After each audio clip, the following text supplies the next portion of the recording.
Pacific is an outstanding football team, and for us, as an ending year game for the regular season, literally it also becomes a first round playoff game for us this year, the way things came down.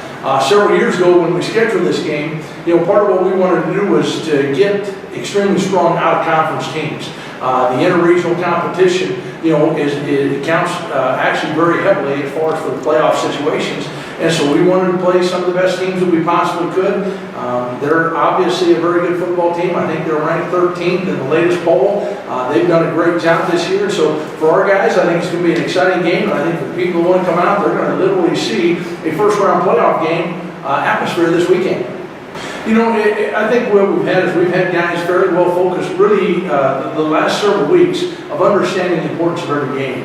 And if we go back, and really it was after the Dixie game, we knew that basically our back was against the wall at that point. We still had control of at least winning a share of the conference title. We knew we still had a chance to be in the playoffs at that point, and our guys have prepared well every week. And then as we got into last week's game, we knew South Dakota Lions is a good football team, especially their offensive side of the ball. They're very good and very explosive. And so, I think looking ahead to this week, our guys know that it's going to be a great challenge. But at the same time, this group of guys, Patty, has answered every call that we've given them all year long. And you can go back to the very first game against Western State. We knew we were going to be facing, an All-American running back, one of the best running backs in the entire country. And then a couple weeks later, we knew we were going to be facing one of the best quarterbacks in the country when we played Colorado School of Mines. And that was a game that goes into overtime.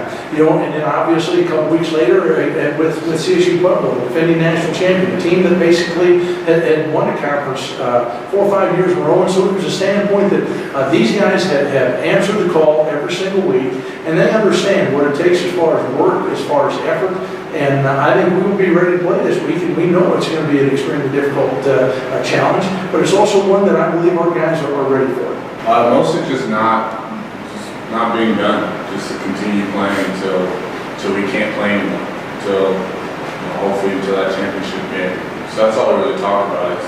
I don't want this to be my last game with the guys, and they don't want it to be the last game either. So that's all really the motivation we need. Same thing, me and Marcus have talked, captains have talked, and the time we get together is this is it. Everything counts now. Every practice counts. We've put that forth through the whole year, but now it's time to get going, and it takes everyone on the field to win. So it's going to take another one from us, but we've got it in us. Yeah, they didn't really hit me with the championship until the next day. We won it, we had the banner, I took a couple pictures with the flag, but it didn't really sink in, hey, we actually won the conference. It mentions it every year in the meeting during camp. Some years say, come on, coach.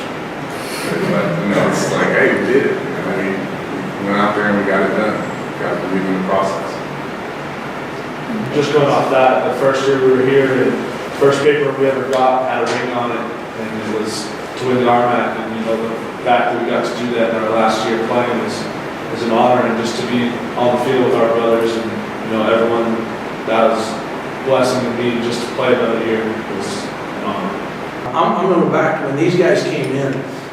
One of the things that we shared with them, and part of it was when I took the job here, I really believed that Colorado Mesa was a place that we could win championships, and that the resources here in this community, the university itself, the programs, the commitment that the president had made as far as into the athletic facilities.